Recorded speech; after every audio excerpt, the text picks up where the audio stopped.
Hello. I would like to start this podcast off by introducing my special guest, Michaeline Otis. She is my friend and my wife, and I am going to talk to you about the dangers of social media. And really, I forgot what I was going to say. I think we really wanted to lead into this with some of the pros because personally we don't use social media very much. Seth doesn't use it at all, and I use it very limited. But just for a fair comparison and also a fair argument, like we will list just some of the pros because there are some. I personally have my own salon that I use social media to reach out to new prospective clients. I have an online platform that way my work can be shown, because hair is an art and a lot of people want to see what type of work that I do before they come to me. That's helped me a lot.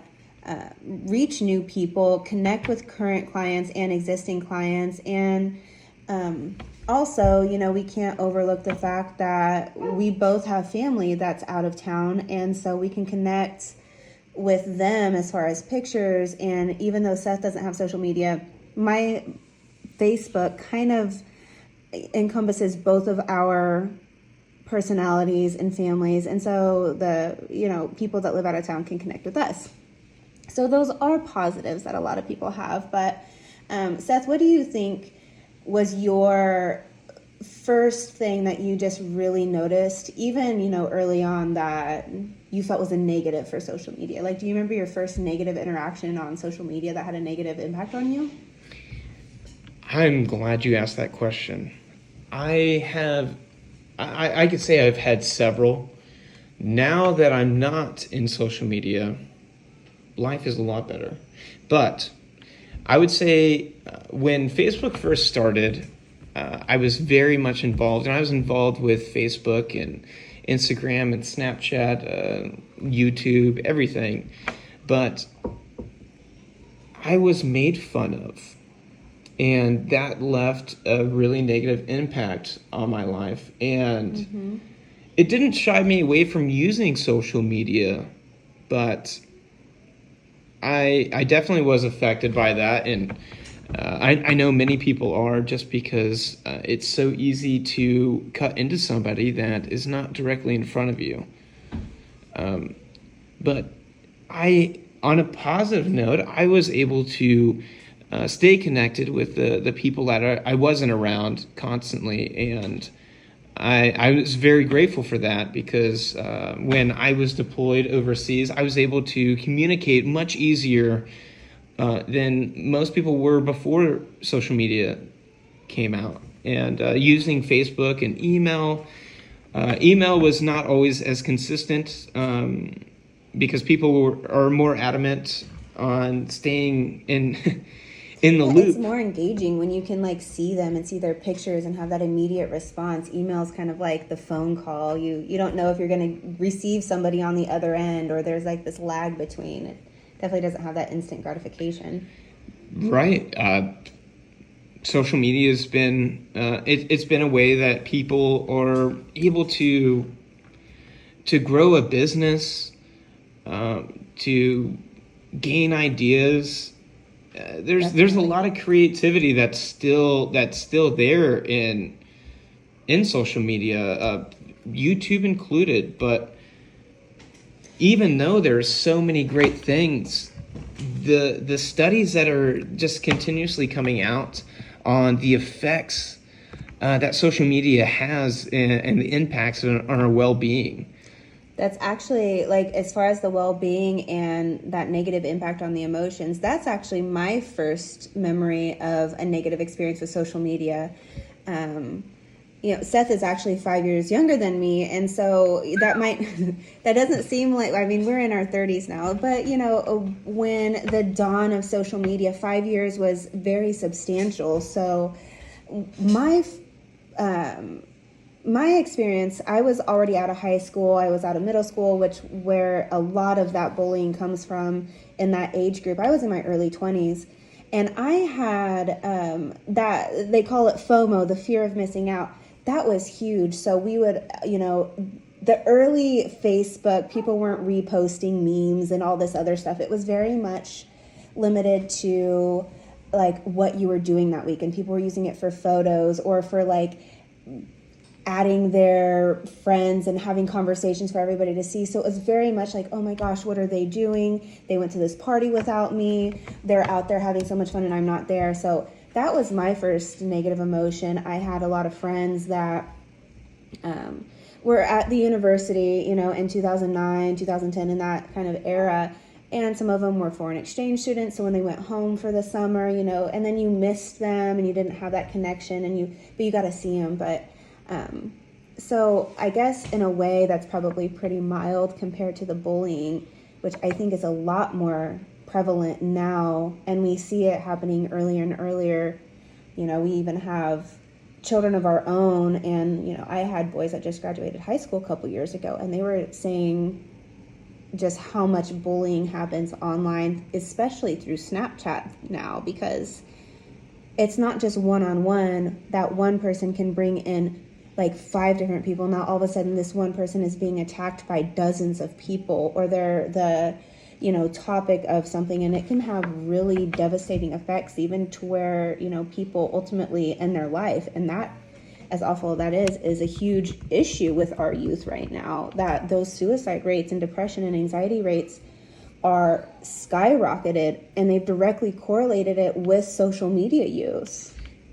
Well, I mean, you probably wouldn't be very surprised to know that people between the ages of 14 and 24, a lot of polls have been done, and surveys have been done in that age group mainly because of they're the ones who are using it the most. They're using it the most, yeah. And the impacts of their emotions and the feeling of loneliness, like that has the side effects of depression and the increase in anxiety, and the highest is really the effects of the aftermath of using social media. Before, you would be able to go, you could go to school, you could go to a public place, and you may be hurt, you may be targeted, but then you would go home and you would kind of get a relief. You wouldn't have that in your own home,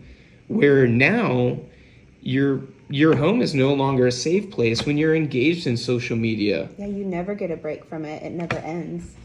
And I think it's kind of like this paradox that social media has, that it allows us to be the most connected we've ever been. But like this study that you referenced, people are feeling the most isolated. You know, and I know, I don't know if you noticed with our kids, like when they are heavily into social media, they self-isolate too. Like they don't go out, they don't hang out with their friends in person, they don't have that one-on-one connection. And I think that's really what's needed. You know, even though they're connected, they're really not in the way that matters. Well, so we have both boys and girls. But there's a clinical psychologist, Donna Wick. She has used her expertise in the behavior of bullying and feeling of comparison. She explains a lot that girls have a higher tendency to compare themselves to others. And this comparison has a negative psychological impact on these young women. I mean, even though these polls are done on both men and women, there are still a difference between the way that men and women are affected. Both men and women have to deal with the struggle of the anxiety and depression, but it seems that women have a much more difficulty with seeing other women and comparing it. For sure. If you hear our kids in the background, we are attempting to do this with 2 little kids at home, so give us a little bit of grace with that. So they are just making so many great memories in the background right now. Sidebar. So, but no, that's true. You know, I'm almost 37 years old, and I still find myself comparing, you know, whether it's to other moms, and I'm not doing as much as them. I'm not having as great of birthday parties. I'm not decorating their room well enough. I'm not dressing them well enough.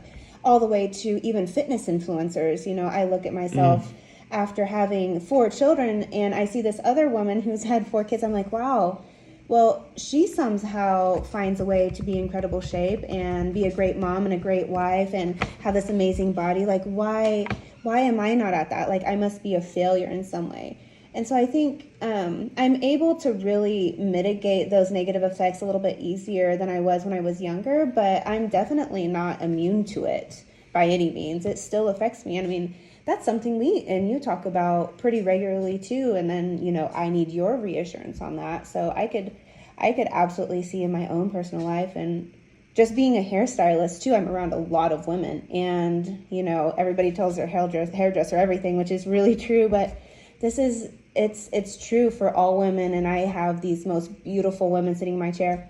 They are not somehow above having insecurities, like we just do. And do you believe that social media, does it feed into the insecurities versus bringing them to light and letting people connect? Or do you think there's, you know, I think it's kind of this weird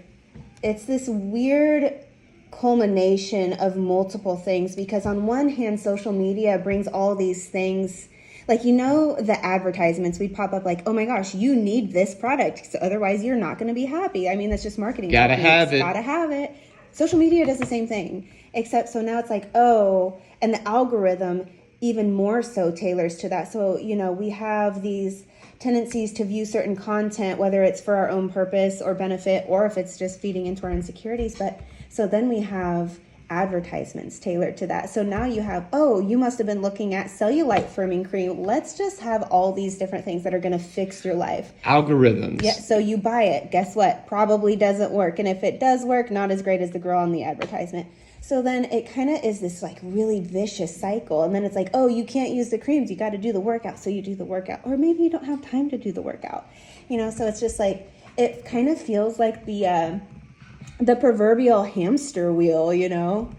Yeah, because nothing seems to be enough. And it's incredible that, like, our humans are just really wired to crave that. More. Yeah, like we crave love, we crave attention, we crave acceptance. Affirmation. Like, if someone is breathing, they need to be affirmed. Yep. That's and when social media is this quick fix of that, you can post maybe a picture, you can post a quote, maybe just how you're feeling, or where you need to be success. Therapy, the quote that's going to fix your life. Everybody, Well, I mean, it gives an instantaneous like, maybe even a disapproval, and maybe you can state your case or work out some anger on somebody's poor comment on yours, and but not only that, but you also have maybe there are predators in this situation. Yeah. When someone sees somebody that needs help coping, they feel lonely. Oh, the social predators. The social predators, and somebody they found women. Well, not just women, men and women can both be victims. But I think that does give, like you said, people tend to vent on social media, and so it gives those predators this view of their own inner workings a little bit more, so then they can find out, oh, she's going through something, I can probably maybe slide in there and manipulate the situation and pretend to be her Prince Charming or something. So that right there would have a negative impact on relationships too. So someone having marital problems and they take it to Facebook, everyone has seen that. Anyone that has ever been on social media has seen a relationship having disruptions, and they turn to Facebook mainly for affirmation to get people on their side. They're not getting it in the relationship that they're having, and that can be true also for kids with parents. Feeling like misunderstood, unseen, unheard, unloved. And there's been. Did you watch that documentary with me, Childhood 2.0? I fell asleep. Okay. But you probably know more. Well, so it's actually on YouTube, but it's called Childhood 2.0. The research done behind it, it was from psychologists, teachers, police officers, and then even firsthand it interviewed students too. But the entire premise was basically shedding light on the dark side of social media for youth. And a lot of it was predators. Even the police officers and the detectives within worldwide, predators don't have to try hard anymore to find victims, to find children. And most of the kids don't know how to use social media properly. So they're giving out their location, they're giving out way too much information. And then also they're just kind of mentally manipulated a lot easier into sharing content with somebody that they shouldn't, or people posing as somebody they shouldn't. And there was that Dateline, NBC. Yeah, yes. yeah. Chris So Hansen. That, but now it's social media. And then also, I mean, it went beyond social media. Really, it was kind of encompassing the internet as a whole. But, you know, these kids are suffering. And it doesn't seem that they're really being able to be advocated for, and it's almost like this dark hole that is just getting deeper and deeper, and we're seeing the effects and we see the problems, but everybody's like, I don't know what to do about it, because it just seems like social media is this giant that nobody can really take on, and no matter how much we learn, nothing can really fix it. So we try to educate, we try to make parents aware. Doing podcasts like this, like the research, Yep. in my research paper, there was an article done by The Week, an article by The Week, and it was actually done by the Wall Street Journal. In the study, there was 5,000 Instagram pages that were actually parent managed. And they were Quote, fine. unquote. Yeah, like they were parent managed, apparently. So these are the study was actually done with girls under the age of 13, and there was the findings that were graphic, and there was child abuse, and it was actually the parents that were doing this because of the predators that were trying to exploit these children. Mm-hmm. So basically what was happening is that these parents were running these child's pages, and there would be perverted interactions on behalf of their child. Yes. That's crazy. Yeah, and the thing is like they would post these pictures. They would post pictures that were they were exploiting their child for their own benefit. Maybe not like full nudity, right? But at any given time, they would throw on a graphic picture that was even paid for. Some of these people were actually direct messaging these parents that were taking care of these children's the minors' page, and they were paying them to basically maybe even act like their child. So the parents were monetizing on exploiting their child. There was a monetary value in. So, man, that would be considered child trafficking, right? Like, or child pornography. So, yes. So it's exactly what that is. The predators are the parents too. They don't even have to come from outside the home. Not necessarily. And the reason why is because these parents are like, they're seeing, they're gaining out of it. Their children are losing so much, but these parents are gaining out of it. Now, not every parent that has their child's page on social media, like now sometimes people use it for archiving. I mean, just to show this kid growing up.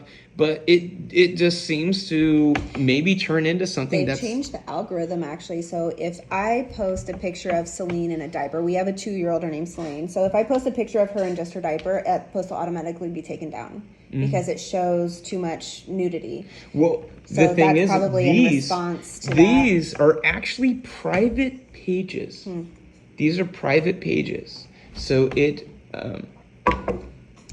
Yeah. So, anyways, we need to kind of move on from this, but I mean, those are obviously a lot of the negatives of social media, and then we also listed some of the positives. So it's hard to find that balance. Like, where do we as parents allow our children to have this? Because I know when the boys were in middle school, they had to have a Snapchat account because their cross country and wrestling team both communicated on that. So right, like, like what do you do? like there's no other way of communication, and in for for our sons, they just graduated high school a year ago. They were always on social media. It was hard to get them out of their room sometimes, and It almost, I mean, it caused them it consumed them. Yeah, it caused them a lot of problems in school as far as their education goes, because they would prioritize it over doing their homework, and then they, so that was kind of a constant battle.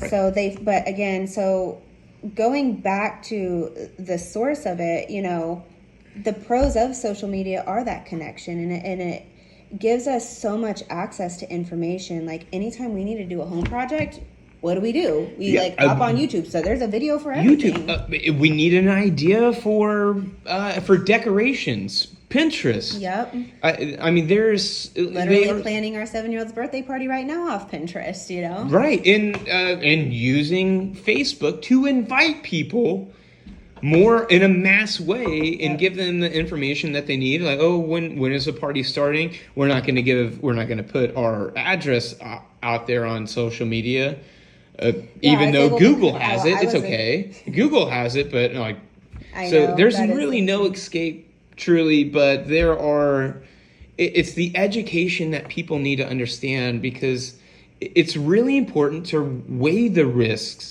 Yep. I personally don't use social media anymore because it consumes me. I become addicted very quickly, and also it pulls you into a world that's not real, and that's the reason why I had to pry my fingers away from it and start new hobbies. And one of my biggest new hobby is being a better dad. Yeah. Being a better husband, if being we can classify present. that as a hobby, but that's true. It's a full-time job that when parents are constantly, like you said, comparing each other. Or distracted. Or distracted by social media, it weighs on the kids. And then the kids understand that maybe I need to be on a cell phone too. Right. No, the kids absolutely do. They repeat exactly as they see, and we saw even with our 2-year-old, when watching YouTube, we would kids give her tube, the it's phone kids, on, kids YouTube. So right? A little less guilty. We fell into that parent trap, and going on cross country trips, we popped her on the phone to kind of keep her entertained, and it created this almost little tiny monster. It was a monster, and so it big, took us a few days. 40-pound monster. Yeah. It took us a few days to kind of almost reverse this, but even in my own, just watching her, she has less tantrums, she's calmer, she's as calm as a 2-year-old can be, but she's just generally happier. When I would give her the phone as essentially a pacifier, it almost stunted her development. I think her speech wasn't as good. Almost immediately her speech started getting better because she was interacting with us. She was communicating with us instead of just being quiet staring at a phone. So no, I think there is definitely like a balance with it, but I don't know how a lot of other parents work as far as allowing their children with social media, but it's a real part of our world, and I don't think we can save them from it, but we can definitely try to prepare them for it. Yeah, it's time to take our parenting seriously, our education seriously, and really knowing that there are some really dark holes when it comes to social media, and it doesn't take very long before you find yourself there. Yeah, and I think that you recognize it and you can kind of pull yourself out. That's what I do, since I do have it. Like, if you can recognize it, to have that self-control, which is difficult especially when you're young, because underdeveloped frontal lobe. Well, it's true, and mine never really fully developed. But I guess we should just go ahead and we'll wrap up the conversation and just and really just don't throw caution to the wind. It may have been a candid conversation, but it's a conversation that everybody needs to be having, or at least being engaged into, because social media is everywhere. It's literally everywhere. It's everything that everyone does. You post it, you hear about it, you read it. I mean, it's everywhere. And just protect yourself, protect your loved ones, protect your family. Educate yourself. And educate yourself, and continue to press forward and use social media responsibly. Yes. And that is all. Everybody have a great evening. We're going to sign off. Bye. Bye, everyone.